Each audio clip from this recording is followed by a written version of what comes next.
Mudah-mudahan teman-teman pajakener juga bisa mengikuti dengan baik dan juga bisa mendapatkan manfaat dari kegiatan webinar pada hari ini. Dan semoga ini bisa menjadi amal ibadah kita semua untuk sama-sama belajar dan juga berbagi ilmu pada wajib pajak dan pajakener dalam hal ini. Karena PMK 59 ini intinya mengubah PMK 231 2019. Apa sih? Bagi instansi pemerintah ya. Kalau dulu itu kalau 231 sudah mulai dikenal instansi pemerintah. Sebelum itu kan istilahnya bendahara ya. Dia akan disampaikan banyak oleh Mas Angga, Mbak Nada. Apa sih? Kembali lagi ke 59. Apa yang diatur di 59 ini untuk instansi pemerintah? Yang diatur itu adalah mulai tata cara mendaftar dan menghapusnya ya. Karena ini instansi pemerintah, bukan bendahara ya, melekat di instansinya, bukan melekat di personalnya bendaharanya. Ya. Kemudian juga tidak hanya NPWP, yang kedua juga menyangkut PKP-nya, pengusaha kena pajak. Berarti apa? Proses pengukuhannya, termasuk juga pencabutan pengukuhan dalam hal diperlukan pencabutan. Kemudian juga yang lebih penting lagi, tadi tekan NPWP, PKP, yang ketiga adalah tentang mekanisme pemotongan pemungutannya ya, itu seperti apa. Kemudian setelah memotong atau memungut, kemudian tentunya bagaimana menyetorkannya. Setelah itu yang terakhir bagaimana melaporkannya. Sudah motong, mungut, setor, lapor, udah selesai. Berarti tanggung jawab sebagai seorang bendahara di instansi pemerintah udah selesai dalam hal aspek perpajakannya ya. Maka kemudian di aturan ini diatur pengecualian pemotongan pemungutan pajak oleh instansi pemerintah karena transaksinya melalui sistem pengadaan pemerintah SIPP ya. Dalamnya kita simak bersama nanti bagaimana ketentuan umumnya, bagaimana kewajiban PKP-nya ya. Kemudian bagaimana pemotongan untuk 4 ayat 2, 5 pasal 15, 21, 22, 23, 26 sampai PPN ya. Nah, hari ini kita akan fokus pembahasan terkait dengan PMK 59 yang merupakan update atau perubahan terkait dengan pendaftaran, penghapusan NPWP, kemudian pengukuhan dan pencabutan PKP, serta pemotongan ataupun pemungutan serta pelaporan bagi instansi pemerintah. Kemudian di PMK 59 ini juga mengakomodir terkait dengan perubahan tarif PPh final jasa konstruksi sebagaimana amanat dari PP 9 tahun 2022. Nah, kemudian di situ ada bagaimana perlakuan perpajakan jika instansi pemerintah bertransaksi melalui sistem informasi pengadaan pemerintah. Nah, ini sudah kita bahas di event sebelumnya di PMK 58 tahun 2022. Dan yang terbaru, seperti Bapak dan Ibu teman-teman ketahui, lahir PMK 112 ya tahun 2022 tentang NPWP orang pribadi, badan dan instansi pemerintah. Nah, di situ resmi bahwa NIK itu ya dapat diaktifasi menjadi NPWP. Nah, ini nanti kita akan kupas seperti apa perlakuan perpajakannya bagi instansi pemerintah ataupun bagi teman-teman rekanan yang bertransaksi dengan instansi pemerintah. Jadi PMK 59 ini hadir untuk menyempurnakan PMK 231 sekaligus juga untuk mendukung penggunaan produk dalam negeri gitu ya. Bagaimana amanat dari Inpres nomor 2 tahun 2022. Kemudian juga meningkatkan transparansi. Transparansi atas apa gitu ya? Transparansi atas belanja negara tentu saja. Latar belakang berikutnya adalah mendukung gerakan nasional non tunai seperti yang disampaikan oleh Pak Arief tadi pada saat pembukaan gitu ya. Sehingga regulasi perpajakannya pun harus diadakan penyesuaian. Nah, PMK 59 ini hadir untuk menyelaraskan kebijakan tersebut sesuai dengan ketentuan perpajakan. Intinya ada 2 pasal yang diubah, yang disampaikan dalam PMK 59 ini. Ada beberapa ketentuan gitu ya, dari pasal 1 sampai dengan pasal 20. Ada yang mengalami perubahan redaksional, ada yang memperjelas siapa yang tertulis dalam SSP-nya. Nanti di akhir sesi kami akan coba sampaikan gitu ya, bahwa ada perubahan nama SSP. Jika misalnya kita bicara PPN dulu atas nama rekanan, sekarang atas nama instansi pemerintah. Nah, nanti kita coba bahas lebih dalam. Kita punya 558 partisipan. Terima kasih yang sudah join. Silakan bantu kami menjawab ketika teman-teman berada di posisi gitu ya, khususnya bagi instansi pemerintah ataupun teman-teman auditor, melakukan pembelian makanan secara langsung melalui restoran cepat saji. Nah, bagaimanakah perlakuan perpajakannya? Pemotongan PPh Pasal 4 Ayat 2 sebagaimana dimaksud ini meliputi apa saja? Ingat ada 5, yaitu yang pertama adalah persewaan tanah dan atau bangunan. Seperti apa dan bagaimana nanti kita akan bahas. Yang kedua, pengalihan hak atas tanah dan atau bangunan. Yang ketiga, usaha jasa konstruksi. Yang keempat, hadiah undian. Ini tadi saya sempat ngintip-ngintip nih, dikasih tahu bahwa ada nanya nih Mbak Adel gimana tentang hadiah undian. Kita akan bahas sekaligus menjawab pertanyaannya. Kemudian yang kelima, pembelian barang atau penggunaan jasa dari wajib pajak yang memiliki peredaran bruto tertentu. Ini lingkup ini termasuk 4 ayat 2 ya. Selain ini dia akan masuk ke pajak-pajak lainnya. Di mana sewa tanah dan atau bangunan ini tarifnya yaitu 10% dari jumlah bruto. Jumlah bruto adalah semua jumlah yang dibayarkan atau diakui sebagai utang. Apa saja termasuk biaya-biayanya, biaya perawatan, pemeliharaan, keamanan. Intinya adalah semua jumlah yang nanti dibayarkan oleh instansi pemerintah kepada penyewanya ya, dengan nama dan atau dalam bentuk apapun. Ini kita ada pengecualiannya nih. Jika memang tidak termasuk pembayaran atas persewaan tanah dan atau bangunan, yaitu kepada jika dilakukan pembayaran atas penggunaan jasa pelayanan penginapan serta akomodasinya. Karena ketika kita ketahui jasa pelayanan penginapan sudah termasuk ke pajak daerah. Ini dibagi-bagi karena apa? Nanti sekali lagi untuk penyesuaian tarifnya. Nah ini, jadi ketika nanti Bapak Ibu nih, tadi sudah mendengarkan penjelasan Mbak Adel nih terkait dengan jasa konstruksi sedang dilakukan dalam tahapan apa, kemudian dilihat lagi lawan rekanannya. Apakah nanti dia bersertifikat? Bersertifikatnya apa lagi nih? Bersertifikat untuk orang perorangan atau badan usaha. Jika dilakukan bersertifikatnya oleh orang perorangan atau badan usaha, maka tarif yang digunakan menggunakan tarif baru 3,5%. Ini untuk bersertifikat ketika memang sudah melakukan jasa konstruksi. Tidak bersertifikat nanti tarifnya 6%. Hadiah undian. Nah ini hadiah undian ini berlaku ketika memang pasal 4 ayat 2 jika hadiah undian ini tidak si penerima ini tidak memberikan effort gitu ya. Jadi memang undian aja gitu berdasarkan faktor keberuntungan gitu ya. Ketika misalnya perusahaan Satker sedang mengadakan undian kemudian dikocok gitu ya, kemudian dapat namanya. Nah ini nanti tarifnya termasuk pasal 4 ayat 2 yaitu 25% dikalikan jumlah brutonya. Kalau nilainya uang sesuai dengan besaran uang, jika nilai barang sesuai dengan harga pasarnya. Jika nanti instansi pemerintah melakukan transaksi dengan WP UMKM, ya ini termasuk pasal 4 ayat 2-nya. Namun dilakukan dulu nih Bapak Ibu cross check gitu ya. Cross check-nya seperti apa?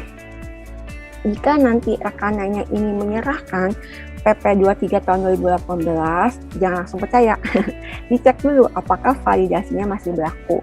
Diceknya di mana? Ada di rumah konfirmasi di JP online namanya rumah kodok ya. Ibu cek nanti scan barcode-nya, oh masih berlaku. Berarti nanti dipotongnya PPh finalnya 0,5% dikali jumlah bruto.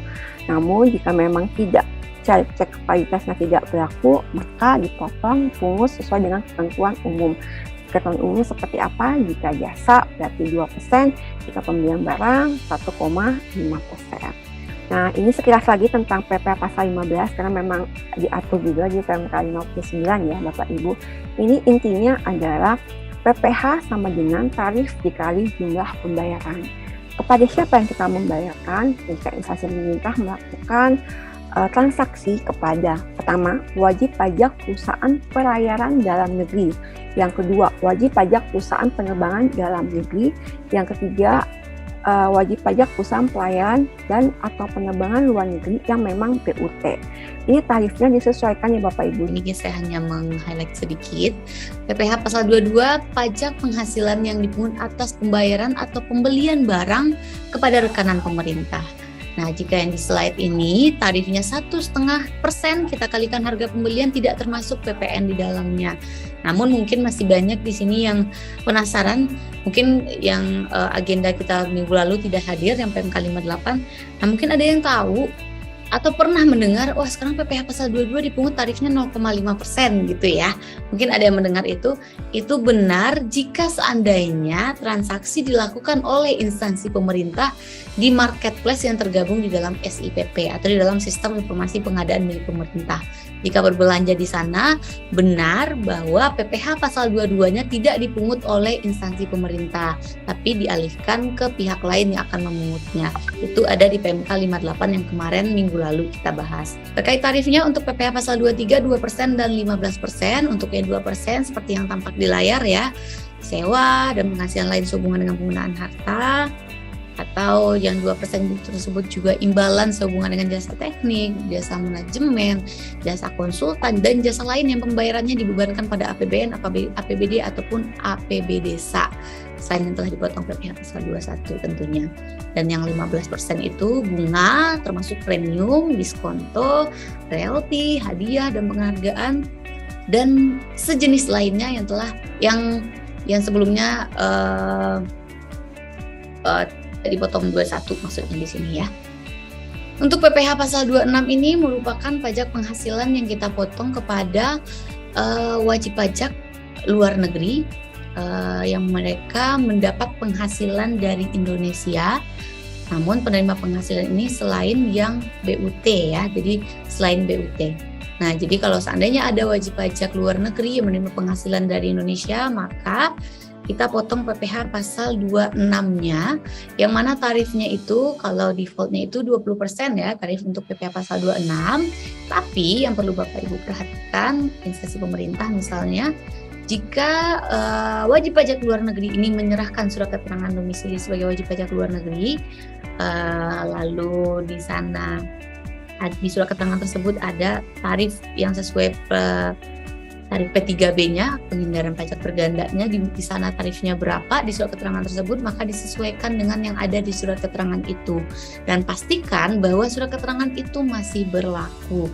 Jika surat keterangan sudah tidak berlaku, tentunya kita potong sesuai dengan tarif umum seperti biasa, 20% kita potong dari penghasilan yang diterima oleh si wajib pajak luar negeri tersebut.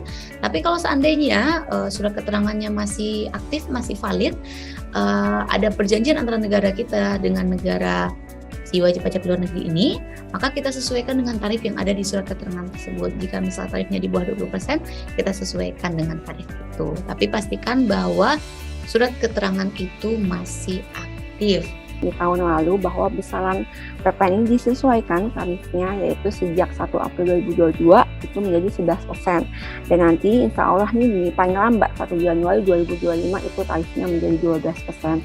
Dan juga ada nih ketika kita mengenal PPh final, nah dengan adanya undang-undang HPP ini nanti kita akan mengenal juga PPN final, dalam artian PPN besaran tertentu, tarifnya 1%, 2%, dan 3%.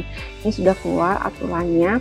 Jadi Bapak Ibu bisa mencari terkait dengan jasa atau barang ini di KP atau BKP ini termasuk mana nih? Apakah 1%, 2%, 3%? Kalau kita petakan ya, antara PMK 231 tahun 2019 dengan PMK 59 tahun 2022, ini ada beberapa hal yang perlu kita cermati bersama terkait dengan SSP-nya. Jadi kalau dulu ini yang di bold ini artinya yang berubah gitu ya. Jika berkaitan dengan pemotongan PPh pasal 4 ayat 2 atas sewa tanah dan bangunan, kalau di aturan lama, dalam hal ini merujuk kepada lampiran PMK 231 tahun 2019, itu diatur bahwa atas nama orang pribadi atau badan yang menerima pembayaran. Nah sekarang, di lampiran PMK 59 itu diatur atas nama instansi pemerintah. Selebihnya terkait dengan pengalihan hak atas tanah dan bangunan, jasa konstruksi, dan hadiah undian masih sama ya, seperti tampak di layar. Tidak diatur artinya tidak terstate dalam PMK-nya gitu ya, tapi itu sudah menjadi ketentuan umum bahwa biasanya ketika jasa konstruksi dipotongnya atas nama siapa. Nah, ini mungkin yang nanti Bapak dan Ibu bisa perhatikan kembali di slide yang akan kami bagikan di akhir acara.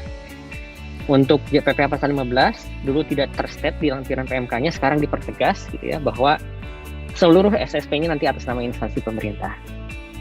Nah, PPh pasal 22 sama ya, masih tidak berubah, tetap atas nama rekanan pemerintah. PPh pasal 23 ini dipertegas lagi atas nama instansi pemerintah. Dan PPN, nah ini sekarang dipertegas lagi bahwa dulu biasanya rekanan, sekarang atas nama instansi pemerintah. Nah, ini berlaku mulai Mei tahun 2022. Nah, mungkin itu sedikit tambahan terkait dengan regulasi yang diatur dalam PMK 59 tahun 2022. Pertanyaan yang pertama hadir dari Ibu Yuliani, dari teman kami di Badan Pemeriksa Keuangan ya. Pertanyaannya adalah bagaimana cara pemotongan PPh untuk pajak undian. Seperti Bu Yuliani dan Bapak Ibu perhatikan gitu ya. Ya, kita samakan persepsi. Definisi yang dimaksud dengan hadiah undian ini artinya si pemenang tidak ada effort yang luar biasa untuk mendapatkan hadiah tersebut. Kalau misalnya ada satu minuman ringan gitu menyelenggarakan event 5K atau 10K lomba lari di mana pemenangnya nanti mendapatkan hadiah. Nah, itu kalau konteksnya seperti itu, di mana si pemenang ini butuh effort lari dan lain sebagainya, itu masuknya ke ranah PPh pasal 21 jika yang menerimanya adalah orang pribadi, atau PPh pasal 23 jika yang menerimanya badan gitu ya. Nah, kalau yang tidak ada effort seperti hadiah rokok, undian di fishbowl tadi ya, contoh sederhananya, maka pengenaannya seperti ini, 25% dikalikan jumlah bruto, di mana nilai bruto ini sesuai dengan besaran uang yang diberikan, atau jika berbentuk natura atau barang, misalnya mobil, motor, dan lain sebagainya, maka sesuai dengan harga pasarnya. Nah, jangan lupa, lagi-lagi ya, ketika seseorang pemberi penghasilan yang bertindak sebagai pemotong pemungut memberikan penghasilan kepada seseorang, maka dia wajib memotong pajaknya. Dalam konteks ini berarti PPh final pasal 4 ayat 2. Dan si pemotong wajib menerbitkan bukti potong. Nah, bukti potong inilah yang nanti akan dilaporkan dalam SPT tahunan si penerima hadiah. Seperti itu ya, mudah-mudahan cukup clear ya. Oke, kita lanjut ke pertanyaan kedua. Apa alasan perubahan tarif sesuai PMK 58 tahun 2022? Ya, memang kalau kita perhatikan di PMK 58, pihak lain yang ditunjuk sebagai pemungut pajak itu mengenakannya PPh sebesar 0,5%. Nah, kenapa tarifnya 0,5%? Pertama, dari sisi kesederhanaan pemotongan, gitu ya, pemungutan.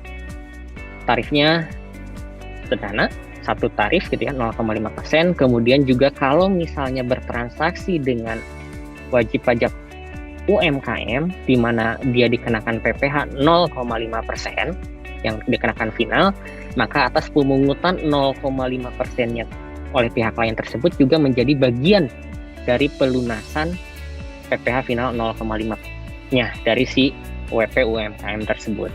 Nah, mungkin pertanyaan berikutnya menarik nih, kenapa nggak 1,5% atau misalnya 5% gitu ya tarif tersebut?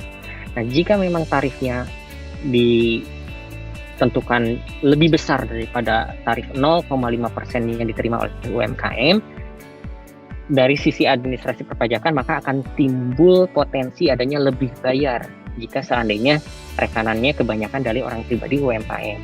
Kenapa peraturan perpajakan sering berubah? Mari kita lihat di setiap regulasi di latar belakangnya bahwa apa? Menyesuaikan perkembangan zaman seperti tentang PMK 58 dan 59 ini. Bagaimana kemudian kalau nggak berubah, sementara saat ini masyarakat, kita semua instansi pemerintah sudah sangat membutuhkan bahwa belanja itu yang simpel adalah lewat online seperti itu. Maka kemudian regulasi menyesuaikannya. Jadi perubahan itu adalah keniscayaan gitu ya.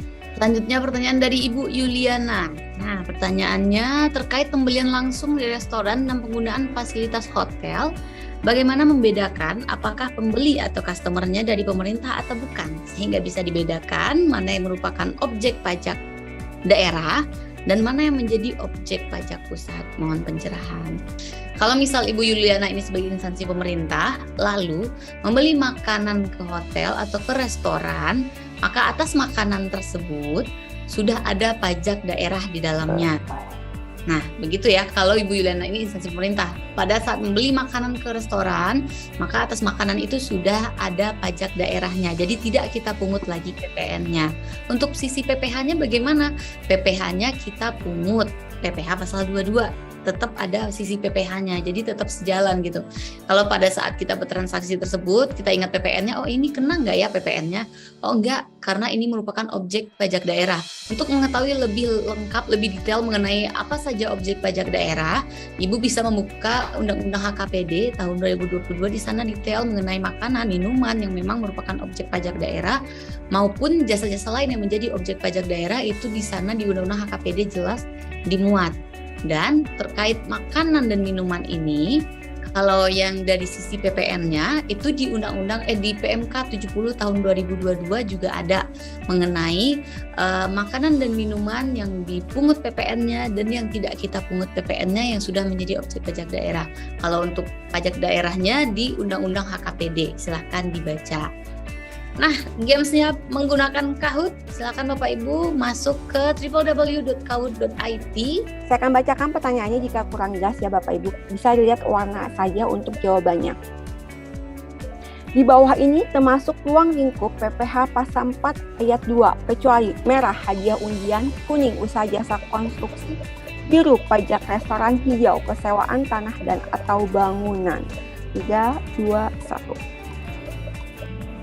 Ya, hampir jawabannya benar ya Mbak Ami ya, luar biasa nih peserta kita pada siang hari ini.